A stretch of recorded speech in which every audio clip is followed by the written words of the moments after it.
समस्या आमच्याकडे काही राहिलेली नाही आहे. रोड झाले, नाली झाली, गटर लाईन झाले, लाईट झाले, बाकी काही प्रॉब्लेम नाही आणि यांचं काम चांगलं आहे. कोणी आलं तरी विकास तर काही होतच नाही वार्डाचा. जसं आहे तसंच राहते. विहीर कधी साफ करायला कोणी येत नाही, कधी नाल्याचं काम होत नाही. नरेंद्र मोदीजींच्या गव्हर्नमेंटच्या नेतृत्वाखाली फक्त आणि फक्त भारतीय जनता पार्टीचे जे कार्यकर्ते आहे, जे निवडून येणार, जे लोक त्यांना सपोर्ट करणार, तेच लोक साथ करू शकतील. 8 वर्षाचं हे इलेक्शन असल्यामुळे अति महत्वाचं आपण म्हणतो, म्हणजे एक प्रकारचं सेकंड टर्मच झाला. हे अति महत्वाचं इलेक्शन आहे. त्यासाठी हे सर्व जे मतदार आहे, हे मतदारांच्या आशा बी खूप जास्ती उमेदवाराप्रती, त्यांच्या कामाप्रती थोडे जास्ती आशा आहे. माहौल क्या है? माहौल क्या है? माहौल क्या है? माहौल क्या है? माहौल क्या है? माहौल क्या है? माहौल क्या है? माहौल क्या है? माहौल क्या है? माहौल क्या है? माहौल क्या है? माहौल क्या है?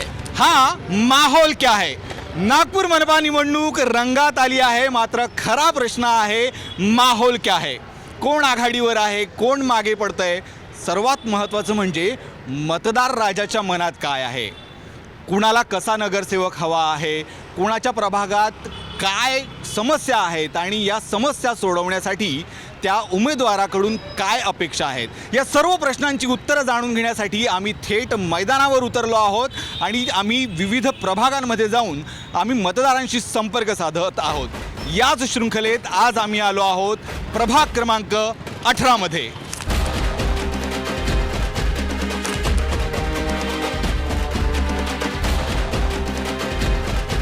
प्रभाग क्रमांक 18 म्हणजे जवळपास 80 ते 90% महाल परिसराचा भाग असलेला प्रभाग. तसा हा प्रभाग पारंपरिक भाजपचा मतदारसंघ राहिलेला आहे, भाजपचा गड राहिलेला आहे. गेल्या अनेक दशकांपासून इथं भाजपचेच नगरसेवक निवडून येत आहेत. मात्र गेल्या निवडणुकीत जरा इथे बदल पाहायला मिळाला. गेल्या निवडणुकीत इथं काँग्रेसच्या उमेदवारानं खिंडार पाडली आणि काँग्रेसचा उमेदवार गेल्या निवडणुकीत इथे निवडून आलेला होता. पण या निवडणुकीत जरा चित्र वेगळं आहे. या निवडणुकीत जे सुधीर राऊत आहेत ते पुन्हा एकदा निवडणुकीच्या रिंगणात आहेत. त्यांनाच गेल्या निवडणुकीत पराभवाचा सामना करावा लागला होता. यावर्षीसुद्धा त्यांना काँग्रेसच्या उमेदवारासह भाजपच्या एका नाराज उमेदवाराला तिकीट न मिळाल्याने जो अपक्ष उमेदवार म्हणून निवडणुकीच्या रिंगणात आहे त्याचंसुद्धा आव्हान सुधीर राऊत यांना आहे. सोबतच सचिन नाईक हे निवडणुकीच्या रिंगणात आहेत.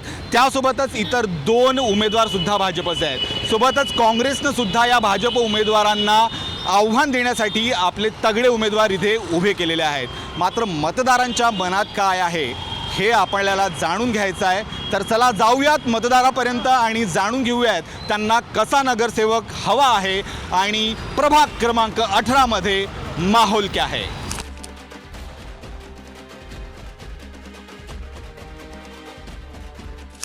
तर प्रभाग क्रमांक 18 मध्ये आम्ही मतदारांशी संवाद साधणार आहोत. काका मला सांगा काय माहोल आहे प्रभाग क्रमांक 18 मध्ये? माहोल म्हणजे आता BJPचे जे आपले धीरज चव्हाण उभे आहेत अपक्ष म्हणून, त्यामुळे ते BJPचा जो माहोल आहे बंडू राऊत म्हणजे कमी मतं घेतील, तो जास्त वाढाल तो, आणि त्या ह्याच्यामध्ये काँग्रेसचा माणूस निवडून येईल बांधते. अच्छा, तुमचं जे तुम्ही एवढ्या वर्षापासून निवडणुका बघत आलेला आहे, प्रभाग क्रमांक 18 हा कसा मतदारसंघ आहे? हा सर्व राजकीय मोठे मोठे लोक राहतात या ठिकाणी. गडकरी सारखे आहेत, बंटी शेळके सारखे आहेत, RSSचं कार्यालय आहे इथे. पण गेल्या निवडणुकीत बंटी शेळके यांनी इथून विजय मिळवला होता, नगरसेवक विजय मिळवला होता त्यांनी. तर मग भाजपचा पारंपरिक मतदारसंघ नाही म्हणणार तुम्ही याला? नाही. अच्छा, तर मग भाजपचे बंडू राऊत आणि अपक्ष जे आहे धीरज चव्हाण, काय वाटतं? बंडू राऊत मागे पडतील आणि धीरज चव्हाण वाढेल. जितका वाढेल तेवढा धोका बंडू राऊतला आहे. ठीक आहे, तर काका म्हणतात आहे बंडू राऊत यांना धोका. आपण पुढे देखील जाऊयात आणि मतदारांशी संवाद साधूया. तिथं उभे असलेले जसे आहे सचिनजी नाईक, हे प्रवीणजी सोबत राहणारे होते. सतत यांनी कोरोना कालापासून प्रत्येक वेळेवर प्रवीणजी दटकेंसोबत कार्य केलेल्यामुळे ही सगळी चळवळ आहे, लोकांच्या लक्षात आहे कोण काय करत आहे काय नाही करत आहे. माझा म्हणणं असं नाही आहे की BJPमधून ते उभे आहे म्हणून. माझा म्हणणं असं आहे का ते जे व्यक्ती कार्य करते त्याला लोकांना काही सांगायची गरज नाही. म्हणजे मतदार हा उमेदवार पाहून मतदान करतो, पक्ष पाहून नाही. पक्ष पाहून का बरं नाही करणार? पक्ष आपल्या जागेवर आहे. मानवीय नितीनजी गडकरी यांनी केलेले कार्य खूप लक्षात आहे. नागपुरातच नाही प्रत्येक जागेवर ज्यांनी जे कार्य केलेले आहे तो व्यक्ती कधीही ते मानवी गडकरी साहेबांनी कधी म्हटलं नाही मी काम करतो, लोकांना तो आवडते. त्यांनी ही पेपरबाजीमध्ये बाकीच्या जागेवर कधीही त्यांनी कोणाच्या विषयावर मतभेद केलेला नाही. काय सांगाल प्रभाग क्रमांक 18 मध्ये कोणाची हवा आहे, कोणाचा माहोल आहे किंवा मतदाराच्या मनात काय आहे? हे चौघही जण येतील आमच्याकडनं तरी. चौघं म्हणजे कोणाचे, काँग्रेसचे की भाजपचे? नाही भाजपाचे. तुम्ही एवढ्या वर्षापासून दशकांपासून निवडणुका पाहतात, तुम्हाला काय बदल वाटतोय मनपा निवडणुकीत आणि गेल्या 8 वर्षानंतर आता निवडणूक होते आहे, काय मतदाराच्या मनात आहे? म्हणजे आमच्या भागामध्ये यांनी इतकी सोय केलेली आहे की कोणी केली नाही आता तरी चालतं. आज आम्ही पण असंच पाहतो की मतदार हा ओळखीचा, आणखी आपल्या ह्याच्याला त्याच्या घरी आपण जाऊ शकलो पाहिजे, करते. आता प्रवीण दटके वगैरे होते, त्यांनी आमचे कामं सर्व केलेले आहे. प्रभाग क्रमांक 18 मध्ये मी आहे नागपुरातल्या या कोठी रोड भागात आणि इथल्या रहिवासी भागात मी आलेलो आहे. क्या प्रभाग में क्या समस्या है, नगर सेवक कैसा चाहिए? नगर सेवक ऐसा चाहिए जो ये सब काम करे यहाँ पे. ये जो है मेन हॉल है, गटर है, सब बार बार भर जाते हैं तो उनको बताते हैं हम लोग बीच बीच में. पुराने नगर सेवकों ने काम किए कि नहीं किए? बस रोड बना है सर यहाँ पे, बाकी रोड के ऊपर मेंटेनेंस नहीं है बराबर. किसका माहौल लग रहा है? माहौल तो देखो सर यहाँ पे अभी कमल वाले का ज़्यादा माहौल है और ये सफरचंद वाले का भी माहौल है. सफरचंद यानी अपक्ष अपक्ष कौन? धीरज जी चौहान, उनका भी माहौल है यहाँ पे. काफ़ी यहाँ पे कैंपेनिंग कर रहे हैं, बहुत घूम रहे हैं यहाँ पे. काय नगरसेवकाकडून अपेक्षा आहे, कुणाचा माहोल आहे या प्रभाग क्रमांक 18 मध्ये? लोकल प्रॉब्लेम्स आहे जे गडर लाईन्सचे सीवेज राहते, स्वच्छता, जे कचरा वगैरे जे आहे ते तुरंत ते ॲक्शन नाही होत. तुम्हाला काय वाटते कोणता उमेदवार, जे एवढे सारे लोक उभे आहेत, तर कोण करू शकते या समस्या पूर्ण? हे नरेंद्र मोदीजींच्या गव्हर्नमेंटच्या नेतृत्वाखाली फक्त आणि फक्त भारतीय जनता पार्टीचे जे कार्यकर्ते आहे, जे निवडून येणार, जे लोक त्यांना सपोर्ट करणार, तेच लोक साथ करू शकतील.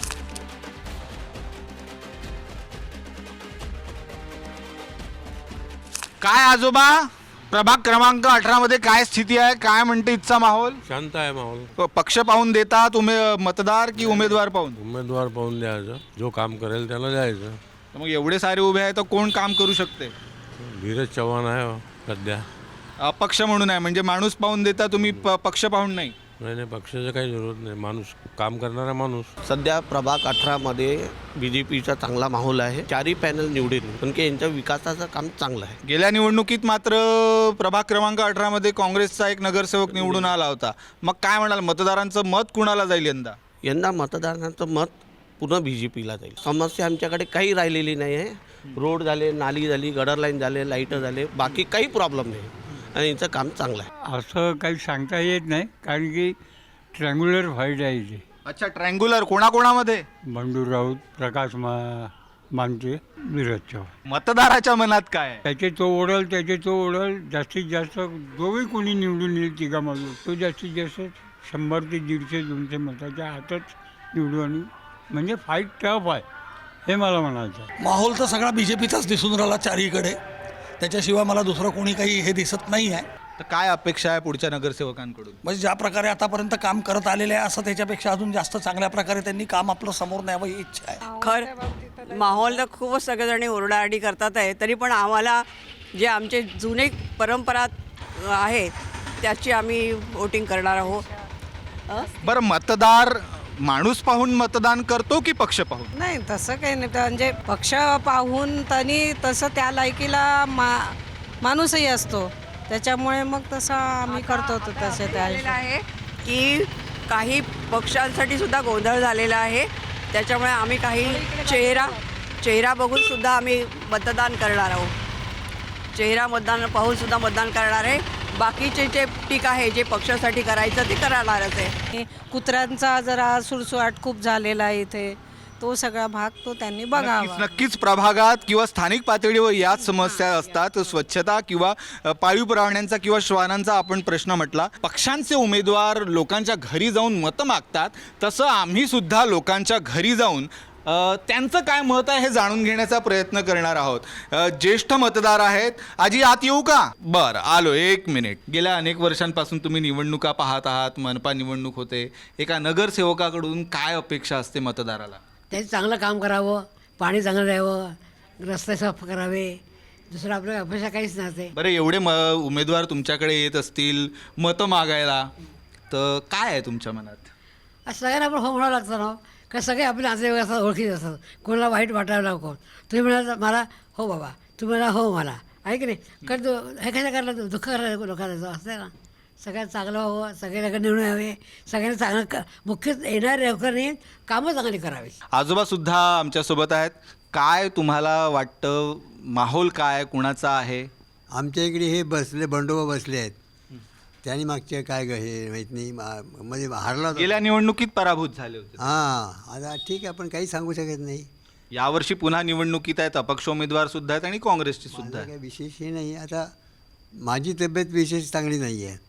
कोणी आलं तर मी तिथे मतदानाला येईन, पण ही नाही येऊ शकत. नाही, पण तशी व्यवस्था केली जाते. हो, पण हिचं काय, हिचं घरी कोण येणार आहे का म्हणून म्हटलं मी येऊ शकेन कोणी. आणि म्हणजे इथे एक ऑटो असतो आमच्यासाठी, तो येतो बरोबर.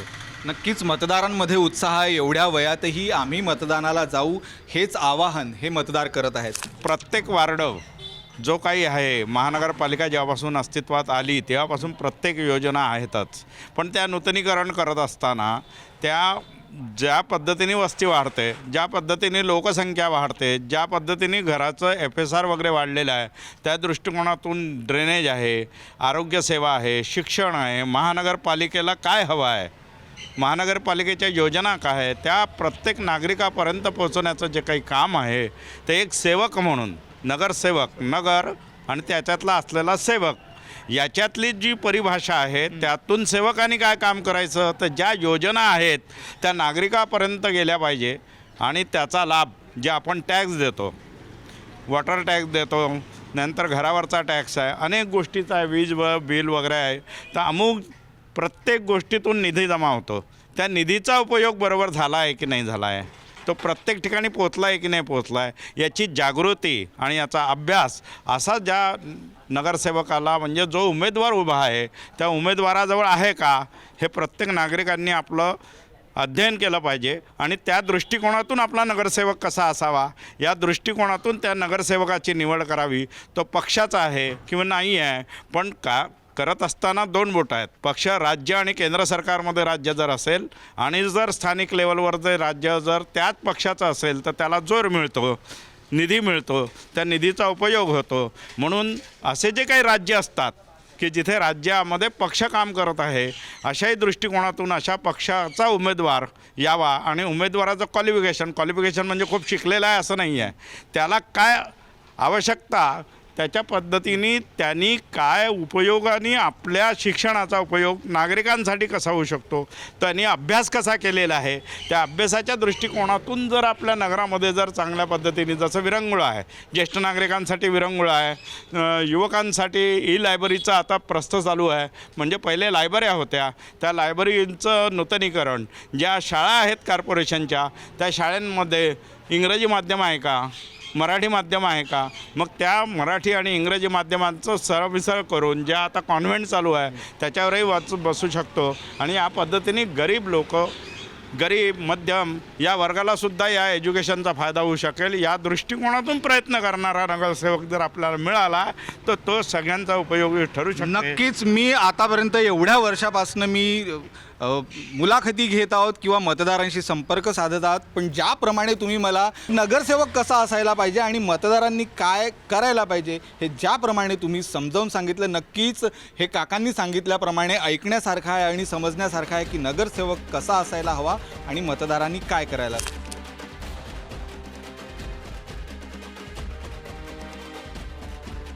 तर महाल भागात आम्ही आहोत, प्रभाग क्रमांक 18मध्ये. इकडे ही टपरी आहे आणि काही लोक संध्याकाळच्या वेळेला तफरी करायला इथे आलेले आहेत. भाजपाचे 4ही उमेदवार यावेळेस इथून या प्रभागातून, प्रभाग 18मधून निवडून येईल. गेल्या निवडणुकीत तर काँग्रेसच्या एका माणसाने इथे खिंडार पाडलं होतं.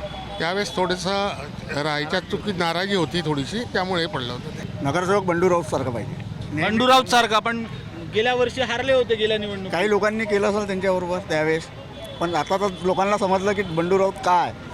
कोणाचा माहोल आहे? माहोल इथं बीजेपीचा आहे. बीजेपीचा. चारही जण निवडून येईल. मग समस्या गेल्या निवडणुकीतही 3 जण निवडून आले होते, मग समस्या आहे का प्रभागात की नाही आहे? नाही, काहीच नाही. बंडू भाऊ वगैरे हे सगळे निघणार आहे, 4ही जण निघणार आहे. तुम्हाला काय वाटतं?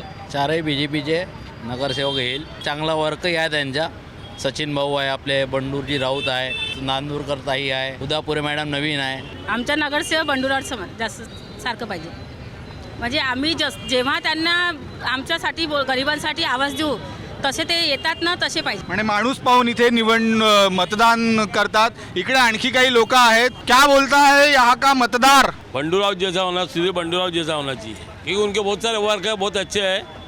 पिछले साल उनको बंडोगरी को तो लोगों ने हरा दिए थे. अभी कैसा इस साल नहीं होगा और भारी मतों से चुन के आएंगे.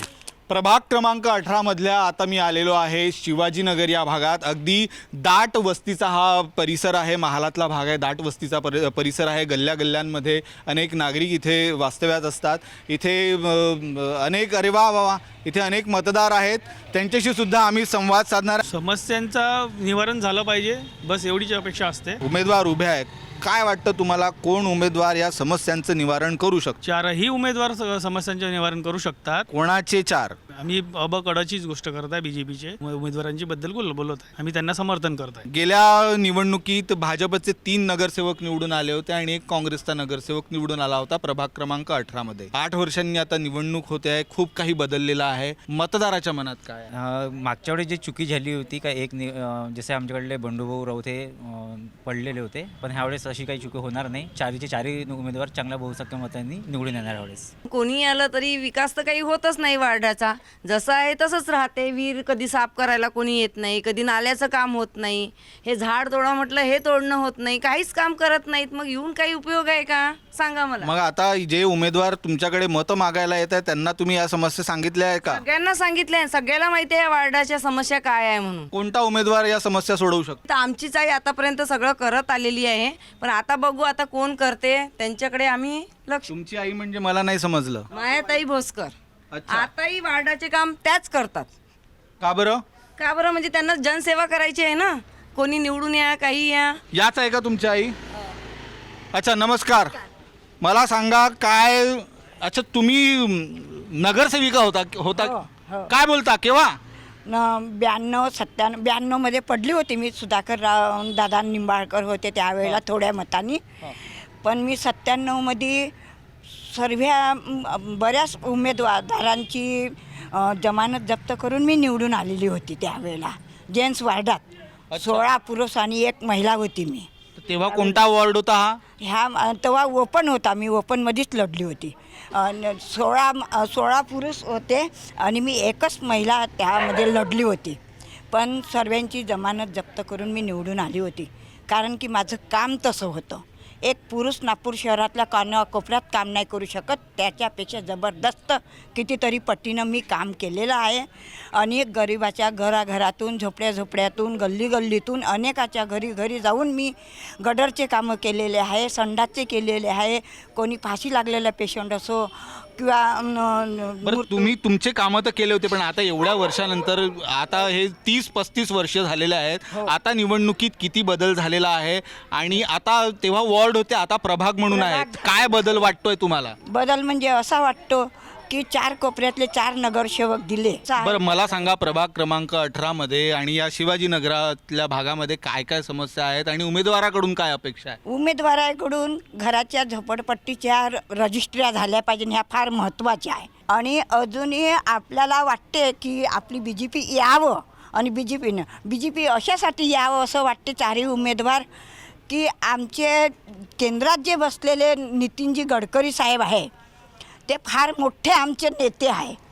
त्यांनी जे 45-50 वर्षात जे प्रगती झालेली नाही ती प्रगती त्यांनी 10-15 वर्षाच्या आत करून दाखवलेली आहे. म्हणजे तुमच्याही मनात भाजप आहे असं मी म्हणू शकतो. बरं, मला आनंद वाटतोय की एका माजी नगरसेविकासोबत भेटून आणि त्यांची मुलाखत करून त्यांना प्रश्न विचारून मलाही आनंद वाटत आहेत. नक्कीच या शिवाजीनगरातल्या नगरसेविका आहेत मायाताई भोसकर. 2000 सालापूर्वी म्हणजे 90च्या दशकात या नगरसेविका होत्या आणि त्यांच्याशी आम्ही संवाद साधलेला आहे. पुढे आपण जाणार आहोत आणि प्रभाग 18चा आढावा आपला सुरूच राहणार आहे.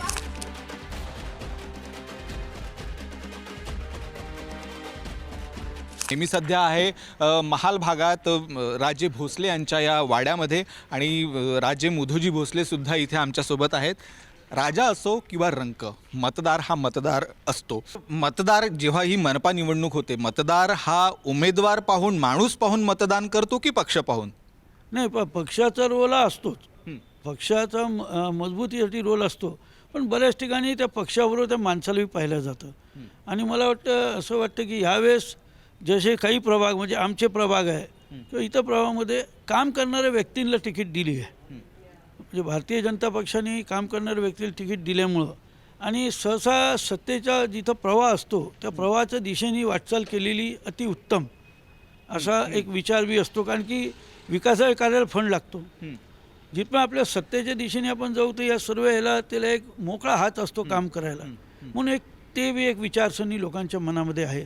8 वर्षानंतर मनपा निवडणुका होत आहेत. गेल्या काही जो काळ होता 5 वर्षांनी होत असतो, पण त्या काळात होऊ शकल्या नाही. तर काय प्रभागाच्या हिशोबाने तुम्हाला वाटतं? तुम्ही प्रभाग 18चे एक नागरिक आहात, एक सुजाण नागरिक आहात, तर काय काय प्रभागात तुम्हाला वाटतं की आणखी कशा प्रकारे विकास व्हायला हवा? कसं झालं, एक तर 5-5 वर्षाची लग्न, 8 वर्षाचा एक प्रदीर्घ काळ झाला. म्हणून काहीतरी विकास कार्य कुठं ना कुठं रखडलेले आहेत. जे कामं सुरू झाले होते कुठं ना कुठं ते थोडे बहुत कामं थांबण्यात आले. तर अशा रीतीचं जे लोकांची अपेक्षा आहे ती थोडी यावेळेस वाढलेली आहे. कारण जे थांबलेले काम आहे ते कोण पूर्ण करू शकेल आणि ते कसे पूर्ण होतील ह्याचा बी विचार लोकांना आहे. आणि त्यामुळं जे प्रवाह आहे त्या प्रवाहाकडे लोकांचं मन असं आहे की बा हे जे तखडलेले काम आहे हे लवकर पूर्ण होतील आणि चांगले उमेदवार असले की ते हक्काने कामं करून घेण्याची एक त्यांची मनस्थिती राहते. आणि त्यामुळं हे 8 वर्षाचं हे इलेक्शन असल्यामुळे अतिमहत्त्वाचं आपण म्हणतो, म्हणजे एक प्रकारचं सेकंड टर्मच झाला. बरोबर, ते अतिमहत्त्वाचं इलेक्शन आहे. आणि त्यासाठी हे सर्व जे मतदार आहे ह्या मतदारांच्या आशा बी खूप जास्ती उमेदवाराप्रती आणि त्यांच्या कामाप्रती थोडे जास्ती आशा आहेत. मी मतदारांना हेच आवाहन करीन की आता जो प्रभाग आहे प्रभागामध्ये 4 उमेदवार आहेत आणि काही प्रभाग 3 आहेत. तर पुरं पॅनलला व्होटिंग झाली पाहिजे. एक वेगळा आणि 3 वेगळे किंवा 2 वेगळे आणि 2 वेगळे हा विकास होणार नाही. ह्याच्याने नुकसान होईल, कुठं ना कुठं प्रगती थांबेल. म्हणून जिथं पुरं पॅनल आहे चौघांचं आणि त्या पॅनललाच संपूर्ण ह्याच्यामध्ये कोणचे बी हवा आणि ह्याच्यावर जाऊ नये. युवा लोक आहे, विचारशील आहेत, त्यांनी विचार करावा या गोष्टीवर की जर विकास करायचा आणि प्रभात काम करायचं आहे तर आपल्याला पुरं पॅनलच आणणं महत्त्वाचं. आणि हे आहेत नागपूरचे राजे मुधोजी भोसले. एक मतदार म्हणून काय कर्तव्य असलं पाहिजे आणि एक मतदार म्हणून त्यांच्या काय भावना आहेत, त्यांच्या काय प्रतिक्रिया आहेत, त्यासुद्धा त्यांनी UCN सोबत आज शेअर केल्या आहेत. प्रभाग क्रमांक 18मध्ये आढावा घेताना आता आम्ही आलो आहेत नाईक रोड या परिसरात. 8 वर्षानंतर निवडणूक होते आहे. काय 8 वर्षात या प्रभागात कामं झाली नाही झाली? झाली आहे ना, झाली आहे. प्रभागात कामं झाली आहे बंडूरावच्या मार्फत. लोकांच्या ज्या समस्या राहते त्या त्यांनी परस्पर सोडवल्या आहे. वरती किल्ल्यात असो किंवा समोर इलेक्ट्रिक लाईनचं असो, हे सर्व त्यांनी कामं केल्या. जर कुठे काही प्रॉब्लेम राहिला, समस्या राहिली, जर कोणी म्हणलं की असाचा प्रॉब्लेम आहे तर ती समस्या त्यांनी दूर केली आहे. आणि कुणाचा माहोल आहे मग या प्रभाग क्रमांक 18मध्ये? जास्तीत जास्त तर आमच्या BJP पक्षाचाच माहोल आहे. सफरचंद कडून आहे यावेळेस. सफरचंद म्हणजे अपक्ष उमेदवार का बरं? कारण की आता तो धीरज सर आमचे एवढे छान नेता आहे, सर्वांची ऐकतात, सर्वांचे कामं वगैरे केले म्हणून आम्ही त्यांच्यासोबत आहे. खूप दिवसानंतर निवडणूक होते आहे आणि सगळेजण आपापला जोर लावत आहेत. त्यातल्या त्यात BJP पक्षाचा जोर जास्त आहे आणि यायला पाहिजे. मागच्या वेळेसही बंडूला नाकारण्यात आलं होतं, यावेळेस आहे बंडू. नगरसेवकाकडून आता सध्या तरी मला म्हणजे नगराची प्रोग्रेस झाली पाहिजे एवढंच आहे. जे काही छोट्या मोठ्या समस्या असतील नागरिकांच्या त्या समक्ष म्हणजे इंडिव्हिज्युअली जाऊन विचारलं ते सॉल्व्ह केलं तर जास्त बरं राहील. माझा एक प्रश्न आहे, तुम्ही थोडं खालती येऊन जा, की 8 वर्षानंतर निवडणूक होते आहे. एक जनरेशन कुठेतरी चेंज होते. म्हणजे ही 5 वर्षांनी होणारी तशी निवडणूक असते, पण ही 8 वर्षांनी होते आहे. तुम्ही तेव्हा बरेच लहान असाल 8 वर्षानंतर, तर एक निवडणुकीकडे मतदार कसा बघतो? मतदार कसा बघतो म्हणजे आमच्या प्रॉब्लेम सॉल्व्ह झाले पाहिजे कुठेतरी. युवकांच्या काय समस्या आहेत आणि म्हणजे त्या काय तुम्हाला तुमच्या प्रभागात आवश्यक वाटतं? आता प्रभागामध्ये आमच्या इकडे रोड्स वगैरे तर स्वच्छता वगैरे तर व्यवस्थित आहे. तर आता ते जर सोडले तर बाकी मला असं वाटतं की आमच्या प्रभागामध्ये एज्युकेशन वाईज म्हणा थोडा अवेअरनेस किंवा रोजगाराच्या हिशोबाने असं मनपातर्फे काय तुम्हाला अपेक्षित? अवेअरनेस आणणं जरुरी आहे. हे नाही म्हणते की नोकरी लावून द्या वगैरे, पण अवेअरनेस आणणं जास्त जरुरी आहे. म्हणजे लोकांचं थोडंसं जी एज्युकेशनची पातळी आहे ती जास्त सुधारण्याची गरज आहे. सो दॅट लोक जास्तीत जास्त एम्प्लॉयमेंटकडे स्वतःहून बघतील. कामं आहेत, फक्त मला वाटते कामं घेणारे कमी आहेत किंवा कामं शोधणारे रस्ते नाही माहिती आहे, तर ते जर मोकळे केले तर जास्त फायदेशीर राहील. लोकांना त्या हिशोबाने जास्त एज्युकेटेड करणं गरजेचं आहे. मनपाचे जे नगरसेवक आहेत किंवा मनपानी मग त्याकडे कशा प्रकारे प्रयत्न करायला हवे? त्यांनी नगरात जाऊन छोटेसे जसे युवा आहेत त्यांचे काही छोटे छोटे असे सेमिनार्स घेतले किंवा तुम्ही कुठल्या प्रकारे तुमचे काय स्किल्स अजून तुम्ही ग्रो करू शकता, कसे युटिलाइज करू शकता, कुठे अप्लाय करू शकता, कुठे जॉब्स आहे काय, हे छोटे छोटे सेल्स जरी ठेवले ना तरी भरपूर होऊन जाईल. म्हणजे नगर जरी हे घेतले तर मोठा प्रदेश होतो ना. हमको धीरज चौहान का माहौल दिख रहा है, उनका रहते हुए नहीं रहते हुए भी उनके अच्छे काम है, तो उन लोग आने के बाद में वो काम करेंगे. हमारा ऐसा बीजेपी ने शायद उनको टिकट नहीं दिया, अपक्ष लड़ रहे, तो एक मतदाता आदमी देखकर वोट करता है कि पार्टी देखकर या क्या देखकर वोट? हम आदमी देख के करेंगे वोट, क्योंकि उनका काम है. नहीं रहते हुए उन्होंने काम अच्छा किया है, बहुत सारे काम उन्होंने जो करे हैं, तो आने के बाद हमको उम्मीद है कि वो काम करेंगे.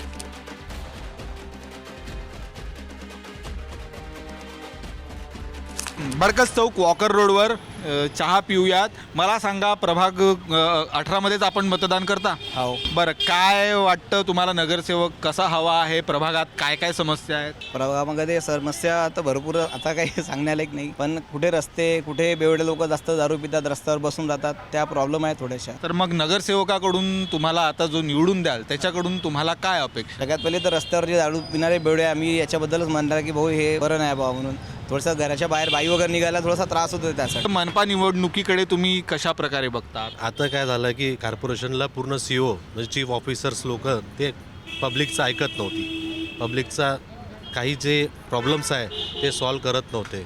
नगरसेवक असल्यामुळे आमच्या हक्काचा जो माणूस असतो त्या हक्काचा माणूस आमचा तयार होईल, आमचा हक्काचा माणूस राहील, आम्ही त्याला फोन करून सांगू शकतो. आणि मनपाचे कर्मचारी किंवा जे CEO सर्स असतात ते मिळत नाही, त्यांना आपल्याला सामान्य जनतेला मिळत नाही. त्याच्यामुळे आपण त्यांच्याकडे नगरसेवकाकडे डायरेक्ट कंप्लेंट करू शकतो त्यांची आणि कामं करून घेऊ शकतो. काय माहोल वाटतं तुम्हाला प्रभाग 18मध्ये? आमच्याकडे म्हणजे प्रवीण दटकेचा एवढा मोठा माहोल आहे, त्याच्या नावावरच पूर्ण म्हणजे आमचा सचिन नाईक निवडून येणार आहे. तुम्ही स्पष्टच सांगत आहात ॲज अ मतदार म्हणून. भरपूर मोठा प्रभाग आहे, कुठल्या समस्या अजून सोडवणं बाकी आहे? फक्त ट्रॅफिकची समस्या जास्त दिसते इथे, याच्यावर लक्ष केलं पाहिजे यांनी. कसं आहे, आता या प्रभागात 4चे 4 कमळ येणार आहे. तुम्ही शुअर आहात? 4चे 4 कमळ येतात. बरं, मतदाराला एवढा विश्वास कुठून येतो की या प्रकारे ज्या प्रकारे ते सांगत आहेत? विश्वास इन द सेन्स म्हणायचं म्हटलं, जे काम केलं आहे आतापर्यंत आमच्या वार्डामध्ये, आता भाजपचाच गड आहे इकडचा एरिया म्हटलं तर, आणि जे काम केलं आहे प्रामुख्याने आणि कोकणाचे प्रॉब्लेम्स असो ते सॉल्व करण्यामध्ये आमचे जे दटके साहेब आहेत, आमचे जे विधायक आता आहेत, अगोदर ते पण होते पहिले, पण ते समस्या सोडवण्यामध्ये कोणताही व्यक्ती असो ते त्याचं समाधान करून देतात तुम्हाला. तर कुणाला आव्हान आहे तुम्हाला असं वाटतं? नाही, आव्हान असं म्हणता येणार नाही. म्हणजे सचिन नाईकला तरी कोणतंही आव्हान दिसत नाही आहे. पूर्ण वन साईड येऊन जाईल तो निवडून. आता मी बळकस चौक महालातल्या आबदेव गल्लीत आहेत आणि मला महिलांचा कट्टा इथे बसलेला दिसतो आहे. महालात असं ही संस्कृतीच आहे की संध्याकाळ झाली की घरच्या बाया या ओट्यावर येतात आणि बसतात. महिला मतदाराला काय म्हणजे कशा प्रकारे ही निवडणूक वाटते? आमच्या नगरसेवकांनी आमचा वार्ड आणि बाकीचेही एक स्वच्छता म्हणून ज्याही काही छोट्या मोठ्या समस्या आमच्या असतील त्या सोडवायला मदत करावी. महिलांना 50% आरक्षण आहे या निवडणुकीत. भारतीय जनता पक्षाकडे 2 महिला म्हणजे उमेदवार आहेत आणि कदाचित काँग्रेसकडे पण तेवढेच आहे. मग महिला उमेदवारांनाच निवडतात की पक्ष बघतात की व्यक्ती बघतात? मला असं पर्सनली वाटतं की आतापर्यंत जे कार्यकाळ झालेला आहे आणि जे कामं केली आहेत त्याच्यानुसार भाजपाला द्यायला पाहिजे. आणि आमच्या इथले भाजपा उमेदवार खूप चांगले आहेत, so we will go for them.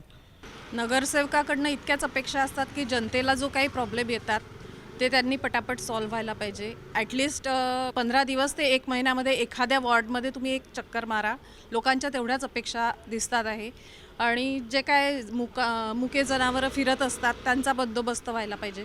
मोकाट कुत्र्यांचा वगैरे बंदोबस्त व्हायला पाहिजे. आमच्या इथे खूप त्रास आहे. म्हणजे सिनियर्स जातात नाही इथनं तर त्या गायी अंगावर धावतात अक्षरशः, आणि आजपर्यंत कोणीच त्याच्यावर ऑब्जेक्शन घेतलं नाही आहे. बरं, मला एक प्रश्न असा आहे, या समस्या होत्या प्रभागात, मग गेल्या जे निवडणुकीत निवडून आलेले जे उमेदवार होते त्यांच्यापुढे तुम्ही मग या समस्या मांडल्या नाहीत का? मग त्यांनी या सोडवल्या नाहीत का? बोला तो बहुत बार है पर कोई ध्यान नहीं देता है। आप कंप्लेंट कितनी ही करो, सुनवाई नहीं होती। 1-2 बार आएंगे, फिर वो पूछेंगे, फिर चले जाते हैं, पर डबल से कोई आता नहीं है। अशा पुष्कळशा गोष्टी असतात ना, त्यांनाही बरंचसे बघावं लागतं आणि काही दिवस त्याच्यावर मला वाटतं तोडगा काढलेलाही आहे, पण पुन्हा तेच रिपीट लोकांनी पण ऐकलं पाहिजे ना, भलेही त्यांनी किती सांगितलं। तुम्ही उमेदवारांना काय सांगाल की जे उमेदवार तुमच्याकडे येतात वोट मागायला, तुम्ही त्यांना काय म्हणाल? त्यांना आम्ही हेच म्हणू की आता आम्ही वोट देतोय, पुढे जाऊन आमच्याकडे तसंच लक्ष द्या। नक्कीच महिला मतदारांची पण एक वेगळी अपेक्षा असतात आणि ज्या प्रकारे त्यांनी म्हटलेलं आहे की ज्या प्रकारे उमेदवार त्यांच्यापर्यंत पोचत आहेत तसं निवडून आल्यानंतर त्या उमेदवारांनीही यांच्याकडे लक्ष द्यावं। तर हा होता प्रभाग 18मधून घेतलेला आढावा आणि ज्याप्रमाणे एकंदरीत जी प्रभाग 18ची स्थिती पाहायला मिळते आहे की जसे भाजपचे 4 उमेदवार निवडणुकीच्या रिंगणात आहेत, काँग्रेसचे सुद्धा 4 निवडणुकीच्या रिंगणात आहेत, इकडे सचिन नाईक आहेत, सुधीर राऊत आहेत, उदापुरे मॅडम म्हणून आहेत भाजपकडून आणि काँग्रेसकडून प्रकाश बांते तसंच नयन तरवटकर हे सुद्धा तगडं आव्हान या भाजप उमेदवारांना देत आहेत। सोबतच भाजप समोर आणखी एक आव्हान आहे, जसं सुधीर राऊत भाजपचे जे उमेदवार आहेत त्यांना धीरज चव्हाण यांचं तगडं आव्हान भेटताना इथे दिसत आहे। तर हा होता प्रभाग 18चा आढावा। माहोल क्या है या कार्यक्रमात कॅमेरा पर्सन लोकेश मोहितेसह मी निशांत, UCN न्यूज नागपूर, प्रभाग 18।